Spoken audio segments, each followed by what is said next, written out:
lived an entire life before age 3. You opened your eyes for the first time.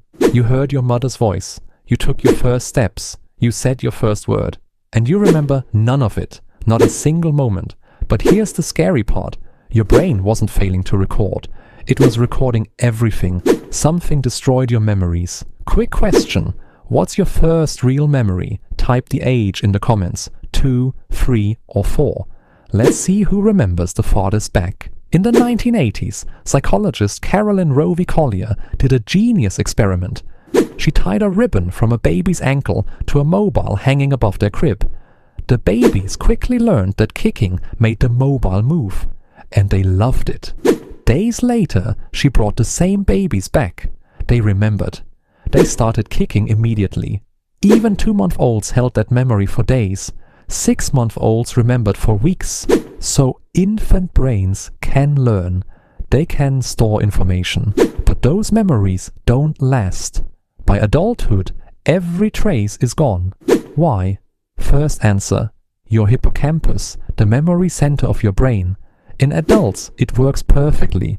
But in infants, severely underdeveloped, your baby brain could make short-term memories. It just couldn't move them into long-term storage. But that's only half the story.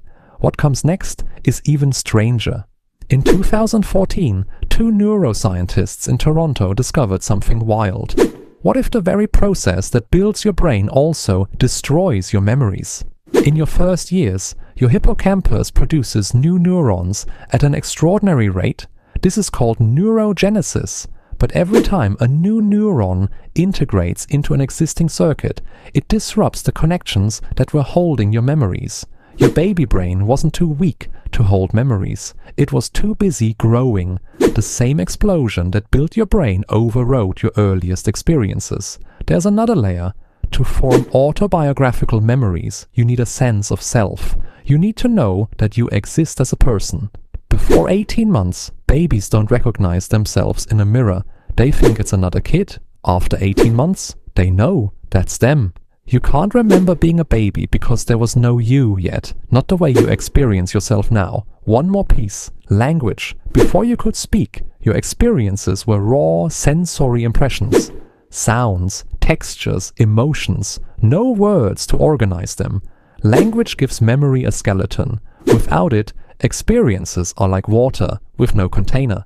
And here is something wild. Your culture affects your first memory. Western cultures, around age 3.5. The Maori of New Zealand, age 2.5. Some East Asian cultures, age 4 or later. The culture you grew up in literally shapes how far back your memory reaches. So here's the truth. Your hippocampus wasn't ready. New neurons destroyed your memories. You had no sense of self. You had no language. It wasn't one thing. It was everything all at once. Your brain wasn't too simple to remember.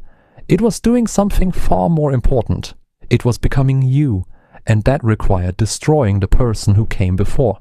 Now, comment your first memory and subscribe for more mind-blowing science. See you next time.